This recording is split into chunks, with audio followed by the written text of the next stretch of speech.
very good morning everyone. Let us look for what we already have learned till today. अभी तक हमने क्या सीखा है क्या नहीं सीखा, हम थोड़ा सा उनके ऊपर बात करेंगे. But before that, I just want to go for telling you some of the ready-made sentences. कुछ उनके ऊपर बात करेंगे. I'll be letting you know some of the ready-made sentences. And that's what was one of the very important thing. Actually, whatever you have learned till today, I just wish कि उन सारी चीज़ों को एक बार हम चेक कर लें कि आप प्रॉपर तरीके से उन सारी चीज़ों को आप चेक कर पा रहे हैं नहीं कर पा रहे. बट यहाँ पे मैं आपके साथ कुछ सेंटेंस शेयर करूंगा. As I always keep telling, for knowledge sake मैं आपको बताते ही रहता हूँ कि कुछ रेडीमेड सेंटेंस आपको हर बार मिलते रहेंगे. Let's check out here some of the things. Check out what is given here. It's not a cakewalk. It's not a cakewalk. It's a very simple sentence. And why it is spoken? आप simply समझ लीजिए कि एक message मैं आपको देना चाह रहा हूँ. What's the message? Message is this कि आप अगर स्किल्स के किसी भी स्किल के ऊपर काम करना चाहते हैं, you want to go for adopting some of the skill. So knowledge is not the sufficient part. Practice is one of the most important part of that. अगर आप सिर्फ यहाँ पे नॉलेज लेते रहे, नॉलेज व्यस्त करते रहे, तो उससे कुछ भी नहीं होने वाला अगर आप बोलचाल में नहीं लेकर आएंगे चीजों को. For that I just keep telling some of the activity. तो आप समझ लीजिए कोई भी चीज बहुत ज्यादा आसान नहीं होती और कोई भी चीज बहुत ज्यादा मुश्किल नहीं होती अगर आप उसमें ऊपर काम करना शुरू कर देते हैं. But if you don't practice, I would say it's not a cake walk. It's not a cake walk का सिंपल मतलब है कि काम बहुत ज्यादा आसान नहीं है ना. हर चीज के लिए आपको थोड़ी सी मेहनत, थोड़ा सा परिश्रम, थोड़ी सी कमिटमेंट और प्रैक्टिस तो चाहिए होती है. It's not a cakewalk is a kind of sentence which can be spoken at so many places. जैसे कई बार ना पेरेंट्स बहुत ज्यादा एक्सपेक्टेशंस करने लग जाते हैं बच्चों से. And if you parents go for speaking, आपका इंटरेस्ट किसी और चीज में, पेरेंट ने बोल दिया बेटा तुझे कुछ नहीं करना, बस एसएससी की तैयारी करके सरकारी नौकरी लेनी है, और आपका इंटरेस्ट नहीं है उसमें, तो आप पापा से बोलेंगे पापा it's not a cake walk, है ना. और may be for others it's not a cake walk, for me, मेरे लिए बहुत आसान काम नहीं होगा because I am just interested in something else. कोई भी बहुत ज्यादा टफ आपको जॉब लगता है, कोई बहुत ज्यादा टफ काम आपको लगता है, over that you can go for speaking. It's not a cake walk. ठीक है. एक दोस्त आपका बोलता है मुझे पता है मैं अब माउंट एवरेस्ट कॉन्कर करूंगा, माउंट एवरेस्ट क्लाइंब करूंगा. आप बोले बेटा it's not a cake walk. ऐसा नहीं है कि एक मिनट में कुछ भी आपने सोच लिया और वो हो जाता है. You have to go for walking upon something. It's not a cake walk. Anything at all जो आपको लगता है कि बहुत ज्यादा आसान काम नहीं है, उसके लिए आप इस सेंटेंस बोल सकते हैं. And the sentence is it's not a cake walk. That's a sentence which you can go for speaking. It's not a cake walk. ठीक है ना. आगे बढ़ते हैं. So it's really not a cake walk. लेकिन फिर भी अगर पेरेंट्स पीछे पड़ जाए और कह दे आपसे नहीं अब तुझे आईएएस ऑफिसर ही बनना है, इसी की तैयारी करनी है, चाहे कुछ भी हो जाए, तो फिर बॉस आपका दिमाग खराब हो जाएगा. आप बोलेंगे अब मैं कैसे करूं कैसे नहीं करूं, क्योंकि आपका तो मन उसमें लगता ही नहीं है, आप तो कुछ और करना चाहते हैं, किसी और चीज में आपका इंटरेस्ट है. और ऐसी सिचुएशन में कोई अंकल आ जाए और वो आपके पेरेंट को समझाएं अरे साहब बच्चे के ऊपर इस तरह से प्रेशर ना बनाइए, उसको वो करने दीजिए जो वो करना चाहता है, और उनकी बात सुन के फादर अग्री कर जाए, पेरेंट्स अग्री कर जाए, तो फिर आप क्या बोलेंगे? आप बोलेंगे ये वाला सेंटेंस. तो सेंटेंस कौन सा है? I had a sigh of relief. Sai of relief को समझ लीजिए. देखिए रिलीफ होता है सुकून, चैन, है ना, और साई होती है वो लंबी सांस खींचते ना, हाँ बच गए. तो this is what Sai of relief, मतलब चैन की सांस. कई बार ऐसी सिचुएशन बन जाती है ना लाइफ में जहाँ पे साई ऑफ रिलीफ वाला काम हो जाता है. जैसे अभी क्या हुआ था कि last year throughout the year there was no study, पूरी साल स्टडी नहीं हुई, और उसके बाद अचानक से स्कूल खुले और एग्जाम का टाइम आ गया, और वहाँ पे क्या हुआ, वहाँ पर स्कूल्स में अनाउंसमेंट हो गए स्कूल की तरफ से कि बच्चों को आके यहाँ पे एग्जाम्स देने. आप बच्चे बिल्कुल घबरा गए, पढ़ाई तो करी नहीं, एग्जाम्स कैसे देंगे वहाँ पे जाकर. लेकिन कुछ टाइम बाद फिर अनाउंसमेंट हो गया नहीं एग्जाम्स भी ऑनलाइन ही होंगे. तो वहाँ पे आप क्या कह सकते थे? I had a sigh of relief. चलो चैन की सांस तो ली. ठीक है ना. बहुत बार ऐसी सिचुएशन हो जाती है, अभी इतनी सारा गर्मी पड़ रही है, इतनी ज्यादा गर्मी पड़ रही है, और ऐसे में बारिश हो जाए थोड़ी सी तो एक अच्छा सा मौसम हो जाएगा, तो आप बोलेंगे I had a sigh of relief. हम मान लीजिए किसी दिन स्कूल में से क्लास बंक ऑफ करके और कहीं मूवी देखने चले गए, तो वहाँ पे पापा भी पहुंच गए. पापा आपको नहीं देख पाए, लेकिन आपने पापा को देख लिया, वहाँ पे चुपचाप से खिसक गए आप. जब वहां से आप निकल के पहुंचेंगे घर पे तो आपको बोलेंगे I had a sigh of relief. तो मतलब जहाँ पे भी सुकून की चैन की सांस आपको लेने को मिल जाए, so can go for speaking I had a sigh of relief, है ना. बहुत सारी ऐसी सिचुएशंस हो सकती हैं जहाँ पे आप ये बात बोल सकते हैं I had a sigh of relief. आप कोई बाइक चला रहे हैं, एक्टिवा चला रहे हैं, और आजकल बहुत सारे चालान कट रहे होते हैं हर जगह पे. आप कहीं से निकल के गए, एक जगह पे पुलिस वाले लोग खड़े हुए हैं, वो चालान काट रहे हैं, आपने हेलमेट नहीं पहना हुआ, और वहां से आप छुप छुप के इधर उधर से होते हुए निकल गए, तो आप तो बोलेंगे I had a sigh of relief. अभी आप देखो ना अफगानिस्तान में किस तरह के इश्यूज चल रहे हैं, कितना सारा मैटर चल रहा है, और वहां से जो बचकर कहीं और पहुंच गए, निकल गए, तो वो क्या बोलेंगे, I had a sigh of relief. कुछ इतने ज्यादा खतरनाक सीन हो रहे हैं, मतलब ह्यूमैनिटी से ऊपर जाके आपको देखना पड़ेगा कितना खतरनाक सीन हो रहा है वहाँ पे, if you just check out sound of videos. So I hope so you understand it's not a cake walk simply, कि भाई ये बहुत आसान काम नहीं है। Had a sigh of relief simply says कि बॉस वही चैन की सांस लेना है या कुछ भी। नॉर्मली लोग क्या करते हैं, हेड का भी इस्तेमाल नहीं करते हैं, यहाँ पे साई ऑफ रिलीफ करके ही बस सेंटेंस बोल देते हैं। आगे बढ़ते हैं, सिर्फ यहीं पे बात नहीं अटकानी हमें, और भी बहुत सारी चीजें करनी है। और यहाँ पे एक सेंटेंस और आता है, इट्स ओवर नाउ। मतलब साई ऑफ रिलीफ की बात अब खत्म हो गई, अब आगे बढ़ते हैं, इट्स ओवर नाउ, और चीजों के ऊपर बात करेंगे। तो कैसे बोलेंगे इट्स ओवर नाउ? मान लीजिए आपके भाई के साथ कुछ लड़ाई वड़ाई चल रही थी, और घर वालों ने सुलह करा दिया, और उसके बाद भी भाई लड़ रहा है, तो घर वाले क्या बोलेंगे, तू अभी तक उसके साथ छिपा हुआ है, अभी तक उस बात को खत्म नहीं कर रहा, इट्स ओवर नाउ, आगे बढ़ो भाई। कल इंडिया लॉर्ड्स में जीत गई, ऐसा लग रहा था कहीं पे तो हार ना जाए, ड्रॉ ना हो जाए, उसके बाद भी इंडिया जीत गई, और लोग उसी के ऊपर बात करने में लगे हुए हैं। लेकिन एक समय तो आएगा ना जब आपको उसको छोड़ना पड़ेगा, तब क्या बोलेंगे, इट्स ओवर नाउ। ठीक है, तो सो ऑफन इस तरह की सिचुएशन आती है जहाँ पे लोग एक ही चीज के साथ अटके हुए हैं, छोड़ो उसको, past is past, it's over now. अब आगे की बात करते हैं, कुछ और लर्न करने की कोशिश करते हैं, इट्स ओवर नाउ। ठीक है, क्योंकि जो अभी तक हमने सीखा है उनके साथ साथ हमें कुछ और भी चीजें सीखनी है और समझनी है। और भी चीजें क्या है, देखिए यहाँ पे एक सेंटेंस आ रहा है, along with this। along with this किस लिए होता है, along with this सिंपली इसलिए होता है, ये बताता है कि इसके साथ साथ, along with का मतलब होता है इसके साथ साथ, this मतलब वो चीज जिसके साथ साथ आप बात कर रहे हैं। जैसे मैं बोलूं हिंदी के साथ साथ, along with हिंदी, इसको समझते हुए चलिएगा, बड़ा अच्छा सा है, इंपॉर्टेंट सा है। कोई डाउट लगे तो चैट बॉक्स में आप लिख के बता सकते हैं। ठीक है, अतुल बोल रहे हैं, ओके फाइन। सो कोई भी डाउट लगे तो चैट बॉक्स में लिख के आप मुझे बता दीजिएगा, it's very nice one. along with Hindi, जैसे मैंने कहा चाय के साथ साथ, along with टी, दिल्ली के साथ साथ, along with दिल्ली। ठीक है, इंटरनेट के साथ साथ, along with इंटरनेट, फन के साथ साथ, along with फन, फ्रेंडशिप के साथ साथ, along with फ्रेंडशिप। आप चाहे तो इसमें बड़े बड़े सेंटेंस भी बना सकते हैं। किस तरह के बना सकते हैं, मैं थोड़ा सा डिस्टर्ब चल रहा हूँ, मैं डिस्टर्ब नहीं चल रहा हूँ एक्चुअली, बहुत सारे बच्चों के मैसेज आ रहे हैं, कई सारे लोग पता नहीं क्या इशू है, कनेक्ट नहीं कर पा रहे हैं बेचारे, इसलिए आज लेट होना पड़ा। बार बार कोशिश कर रहे हैं कनेक्ट करने की, पर हो नहीं पा रहे हैं। That's how the issue going on today. बहुत सारे बच्चे परेशान हो रहे हैं आज, पता नहीं। चलो whatever I only can do, मैं तो अपनी क्लास को कंटिन्यू रखना ही पड़ेगा हमें। तो अब सेंटेंस बड़े बड़े यहाँ पे आप बना सकते हैं, किस तरह के बना सकते हैं, जैसे मैं बोलूं हिंदी के साथ साथ मैं इंग्लिश बोलता हूँ, आई speak English along with Hindi. देखो है ना मजेदार सेंटेंस। दिल्ली के साथ साथ मैं नोएडा जाऊंगा, I will go to Noida along with Delhi. ठीक है ना, कॉलेज के साथ साथ मैं मार्केट भी गया था, I went to market also along with college. अब मैंने एक सेंटेंस प्रेजेंट का बनाया, एक पास का बनाया, एक फ्यूचर का बनाया। I speak English along with Hindi, present का। I will go to Noida along with Delhi, future का। I went to market also along with school या कॉलेज, पास्ट का। इसका मतलब अलॉन्ग विद दिस का प्रेजेंट पास्ट से कोई लेना देना नहीं है, वो तो आप बाकी के सेंटेंस बनाएंगे, ये तो बस जोड़ने का काम करता है। अलॉन्ग विद दिस मतलब किसी चीज के साथ साथ। आप भी चाहें तो इस तरह के सेंटेंस बना सकते हैं, और कोशिश करके देखिए कि बना सकें। जरा ट्राई करेंगे इस तरह के सेंटेंस बना के, चैट बॉक्स में लिखकर जरा देखिए क्या आप ऐसे सेंटेंस बना सकते हैं, नहीं बना सकते। एक आध सेंटेंस बनाने की कोशिश करिए, अगर कहीं पे गड़बड़ होगी तो मैं सुधार तो दूंगा। Just do it, write down in the chat box. और यहाँ पे आप देख सकते हैं, आप क्या देख सकते हैं, बहुत सारे सेंटेंस मैंने रेडीमेड आपको बता दिए, तो नोट कर लीजिए। और एक और सेंटेंस है मेरे पास आपके लिए, यहाँ पे the sentence is everything should be on the tip of your टंग। सब कुछ आपकी टंग की टिप पर होना चाहिए।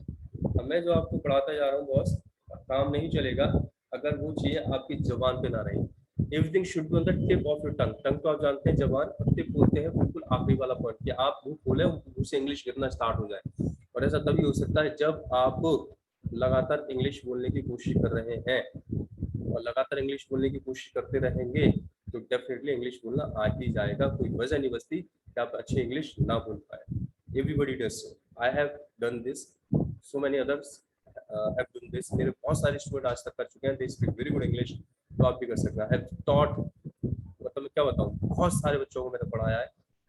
तो since 2004, 5, 6 I have been teaching through different mediums। तो आप समझ सकते हैं कि बहुत सारे लोगों ने किया, आप भी कर सकते हैं। सिर्फ आपको कंटिन्यू करके रखना है चीजों के ऊपर, बोलचाल करते चलो। I will learn English along with motivational class। Pramod Pandey बोल रहे हैं, I will roam along with mop the floor, है ना। चलो चलो बाकी सब ठीक है। फातिमा आपने बहुत अच्छा सेंटेंस बनाया है, बस एक बात ये रखनी है कि अगर अलोंग विद के बाद डायरेक्टली कोई एक्शन लग जाए तो फिर उसमें आपको आईएनजी जोड़ना पड़ेगा, तो अलोंग विद मॉर्फिम का फ्लोर होगा। ठीक है, अगर डायरेक्ट एक्शन लग गया तो फिर आपको उसमें क्या करना पड़ेगा, आईएनजी जोड़ना पड़ेगा। बाकी Fatima you are doing well. ठीक है, वेरी गुड। तो उसकी स्पेलिंग थोड़ी सी गलत है कविता, राइट है ना? हाँ बोले I take tea along with namkeen, snacks बोला यहाँ पर। ठीक है, वेरी गुड, सही है, अच्छा ट्राई कर। सो हियर नाउ गाइस, हम थोड़ा सा पुराना रिकॉल करेंगे which we already have done, क्योंकि आज क्लास में थोड़ा ऐसे चल रहा है, बाकी बच्चे ज्वाइन नहीं कर पाए, तो थोड़ा सा पुरानी चीजों पे हम जाएंगे और कुछ और समझने की कोशिश करेंगे। देखें अभी तक हमने क्या सीखा है, what we have learned. The very first day when we started with action plus ing। आज मैं सारी चीजों को रिकॉल आपको दे दूँ। एक्शन प्लस ing से हमने स्टार्ट किया था, और सबसे पहला जो सेंटेंस सीखा था वो कुछ इस तरह का था, I am action plus ing। यहाँ पर एक्शन का मतलब होता है काम, ing लगाने का मतलब है कि काम चल रहा है, और आई को अपने आप को बोलते हैं एम, एक स्पेशल वर्ड है। ये एम जो स्पेशल वर्ड है, इनके बारे में मैंने कहा था कि आगे बताऊंगा ये क्या होते हैं क्या नहीं होते, तो आज की क्लास में आपको इनके बारे में सब शेयर करूंगा, ये क्यों आते हैं, इनकी जरूरत क्या पड़ती है और इनको क्या कहा जाता है। ठीक है, तो अभी आप ये समझ लीजिए कि कोई काम अगर चल रहा है, मैं अलग अलग सिचुएशन को एक बार एक्सप्लेन कर दे रहा हूँ, समझ लीजिए अच्छी तरह से। अगर आपको अपनी आंखों के सामने कोई काम होता हुआ दिखाई पड़ रहा है और उसके लिए आपको सेंटेंस बनाने हैं, तो आपको आईएनजी वाला फॉर्मेट यूज करना पड़ेगा, एक्शन में आईएनजी लगाना पड़ेगा, और यहाँ पे जो स्पेशल वर्ड है उनमें एज एम आर का इस्तेमाल करना पड़ेगा। आई के साथ एम, यू के साथ आर, बी और शी के साथ एज का इस्तेमाल होगा, सेंटेंस बन जाएगा। जैसे मैं अभी जैसे आप देख सकते हैं कि मैं टीच कर रहा हूँ तो बोलूंगा आई एम टीचिंग, बैठा हुआ हूँ आई एम सिटिंग, लर्न कर रहा हूँ आई एम लर्निंग, स्पीक कर रहा हूँ आई एम स्पीकिंग, सब में आईएनजी लगा के बोला जाएगा क्योंकि ये काम अभी चल रहा है। ठीक है ना, ऐसे करके कुछ और भी चीजें हो सकती है। क्या हो सकता है देखते हैं, यहाँ पे एक सेंटेंस आया जिसमें हम मना कर रहे हैं। अब बहुत सारे काम ऐसे होंगे ना जिनको आप नहीं कर रहे हैं, तो मना भी करना पड़ेगा, और जब मना करेंगे तो लगेगा वहां पे नॉट, तो आप बोलेंगे I am not action plus I N G. जैसे मैं टीच नहीं कर रहा, I am not teaching, fight नहीं कर रहा, I am not fighting, abuse नहीं कर रहा, आई एम नॉट अब्यूजिंग। अब ऐसा नहीं है कि सिंपली हम इनको ऐसे बोलते जाएंगे, इनके भी प्रश्न बनाने पड़ेंगे। प्रश्न बनाने का सिस्टम आपको बताया है कि जो स्पेशल वर्ड्स नॉट के साथ आते हैं उनको आप सबसे आगे रख लीजिए, लेकिन चूंकि प्रश्न यहाँ पे आप यू से करेंगे और यू के साथ एम नहीं आता, आर आता है, तो आर को आप आगे रखेंगे और प्रश्न आपका कुछ इस तरह से बन जाएगा, are you action plus I N G. इस तरह से आप इसके क्वेश्चन आंसर कर सकते हैं। जैसे मैं आपसे पूछूं कि आप जा रहे हो, तो प्रश्न बनेगा आर यू गोइंग। याद रखना इज एम आर और आईएनजी से तब लगेंगे जब काम चल रहा। तो अगर मैं आपसे पूछूं कि आप जा रहे हो, तो प्रश्न बनेगा आर यू गोइंग।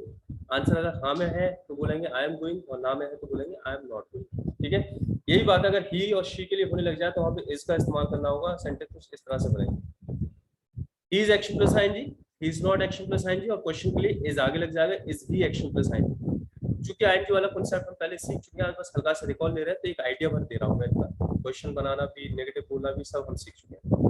अगर आप इसको लिखने हैं सेंटेंस तो लिख सकते हैं, मैं आगे बढ़ूंगा। Want to write? I can write. Sorry, you can write. And if you don't want to write, you can just go for telling. You can tell me so that I should move further. Shall we move? You can inform. Manish Rathore ji, the voice is the issue of the internet problem. I cannot say over this anything. That's why I have given you application as well. आप application के through भी join करने की कोशिश करें, वहाँ पर सब कुछ clear है। ये आपको आप ये समझ लीजिए कि मैं थोड़ा explain कर दे रहा हूँ, और एप्लीकेशन जो हमारी राजगुला वहाँ पे सब कुछ इतनी क्लैरिटी के साथ आपको बताया पढ़ाया गया है कि आपको कहीं कोई इशू नहीं आएगा। एनी बड़ी छोटा बच्चा कर सकता है उसमें से। ठीक है, दैट इज एवरीथिंग। जितनी नॉलेज आज तक मेरे पास थी उसमें मैंने सब दे दिया है, जो शायद यहाँ पे ना दे सके। Just use the application please. So guys, shall we move further now? Hello, कोई बता ही नहीं रहा मुझे। Shall we move further?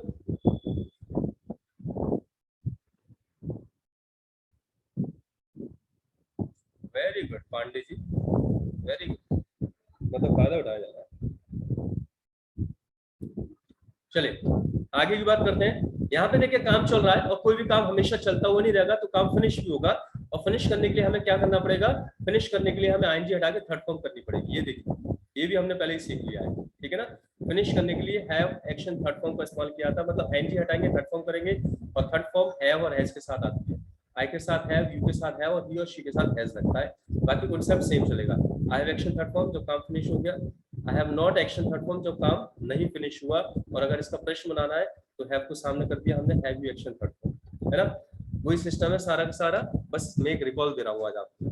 जैसे अगर आपसे प्रश्न पूछा जाए क्या आपने चाय पी ली, या मैं ही आपसे पूछूं क्या आपने लिख लिया, तो ये प्रश्न पूछा रहा है कि काम फिनिश हुआ है नहीं हुआ है, तो फिनिशिंग जानने के लिए थर्ड फॉर्म और हैज हैव का इस्तेमाल किया था।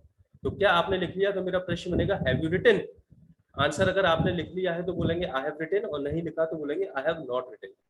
इन द सेम वे जब आप ही और शी के लिए बात करेंगे तो सेंटेंस हैज के साथ बनेंगे, he has written, he has not written, और प्रश्न बनेगा हैज ही रिटन। ठीक है, that's the concept for when the work is finished. ये अलग अलग कांसेप्ट्स में आपको दोबारा से बताते जा रहा हूं। तो पहला, जब काम चल रहा हो, आंखों से आपको होते हुए दिखाई पड़ेगा, कोई नहीं बताएगा यहाँ पे कि काम चल रहा नहीं चल रहा, आपको देख के बोलना होता है।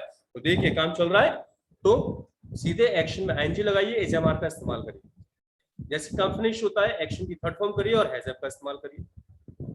अब ये हैज हैव एज हमारी सब है क्या, तो अब एक कहानी में आपको बताता हूँ।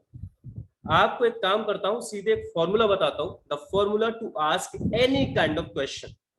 किसी भी तरह का प्रश्न पूछने का एक फॉर्मूला मैं आपको दे देता हूं। क्यों सिर्फ प्रश्न पूछने का, क्योंकि प्रश्न पूछना अगर आपने शुरू कर दिया तो बातचीत होना स्टार्ट हो जाएगी, लेकिन सिर्फ आप जवाब दे रहे हैं तो कभी बातचीत नहीं कर पाएंगे। तो प्रश्न पूछना is the most important thing when we go for talking to someone.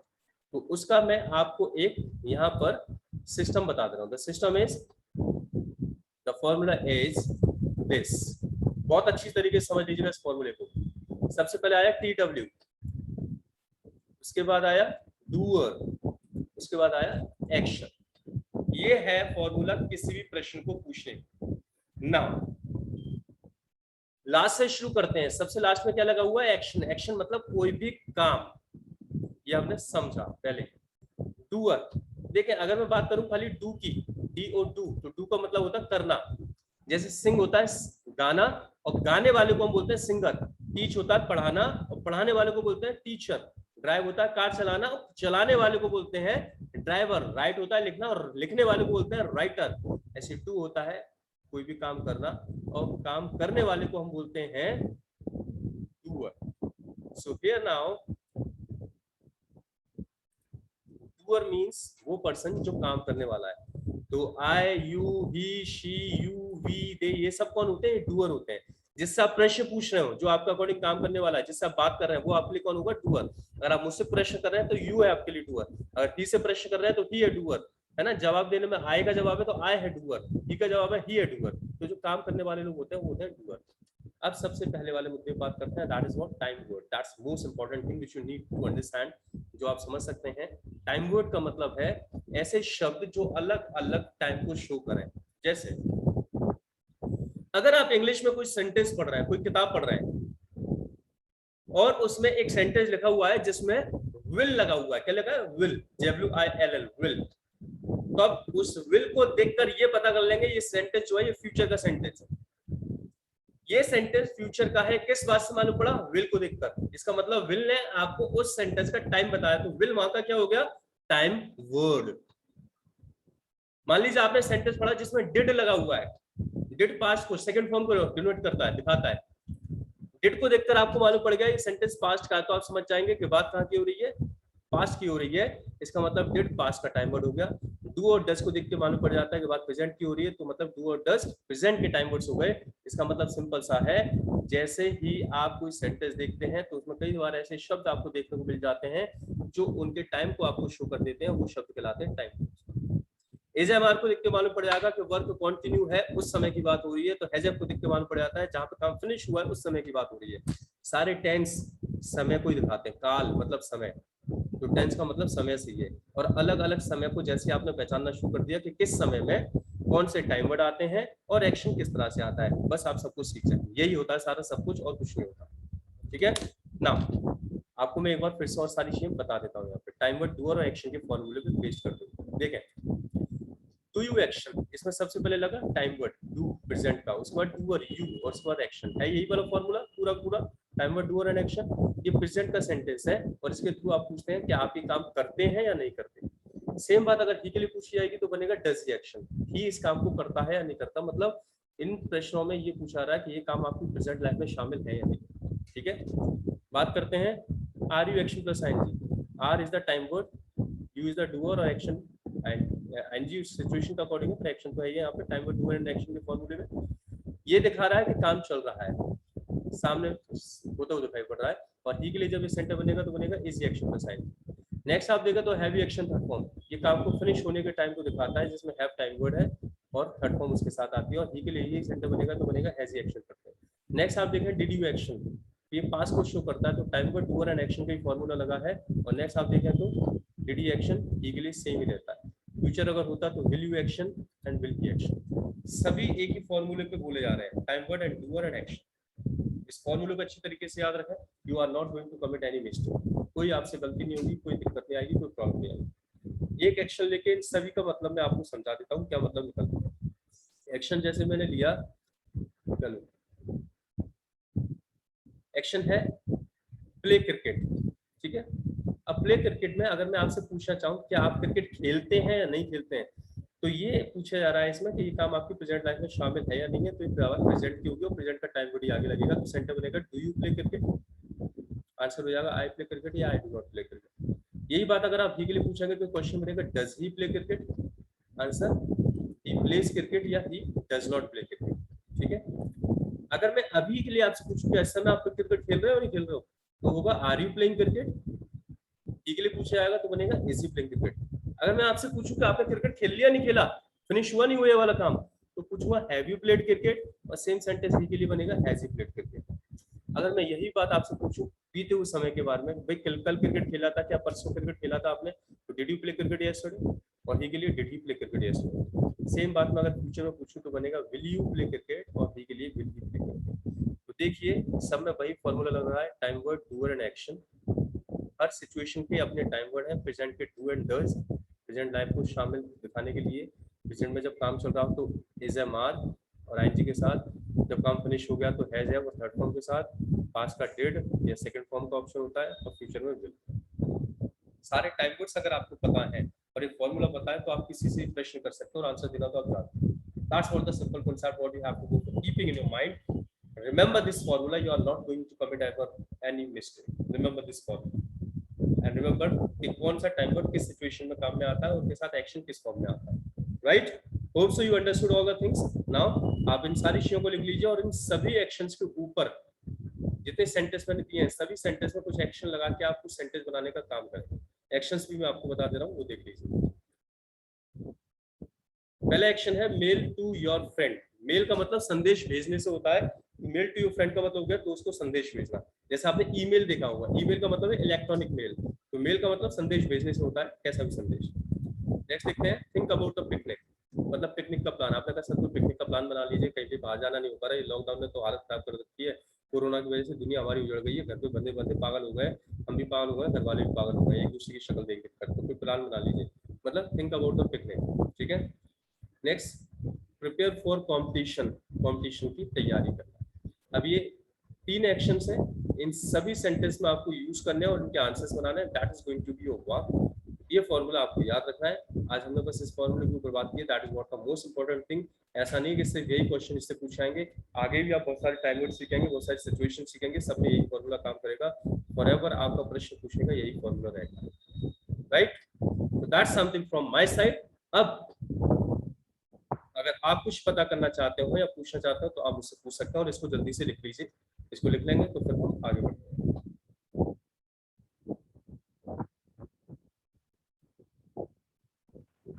Sir I ask one